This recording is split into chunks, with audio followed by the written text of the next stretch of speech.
নমস্কাৰ বন্ধুসকল মোৰ অন্য এটি ভিডিঅ'ত আপোনালোকক সকলোকে স্বাগতম জনাইছোঁ। ইয়াত মাছ ৰাখিলে আকৌ ইয়াত তেলত হালধি নিমখ দি মাছ পেলাই দিলে আৰু ইফালে আছে মাছ আৰু এইখিনি ভাজিছে আৰু এইখিনি ভাজা হৈয়ে গ'ল আৰু ইয়াতে দিলে এবাৰ ঔটেঙা মানে বতৰৰ ফল বতৰত খাব লাগে আৰু ঔটেঙাটো আমাৰ স্বাস্থ্যৰ কাৰণে বহুতেই ভাল আৰু তেজো চাফা কৰে। আপোনালোকে খালে নাই বাৰু?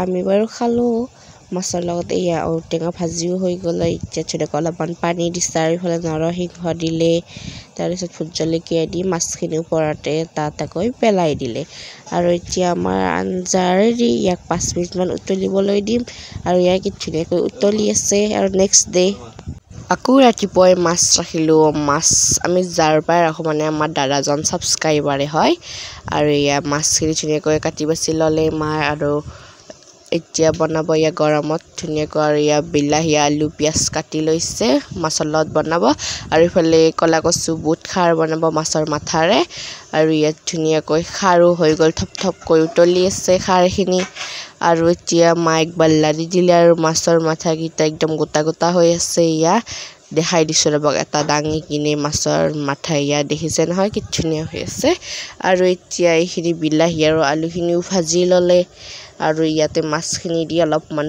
পানী দিব। এয়া হৈছে ক'লা কচু আৰু মাছৰ মাথা আৰু পেটুই দি খাৰ বনাইছে আৰু এইফালে মাছ আৰু এইফালে এয়া বিলাহীয়ে আলুৱে বনাইছে ইয়াক ধুনীয়াকৈ।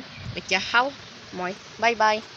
আশা কৰিলোঁ সকলোৱে ভিডিঅ'টো চাই ভাল পালে আৰু লগতে লাইক এটা কৰি দিব। আজিলৈ আহিছোঁ, ধন্যবাদ।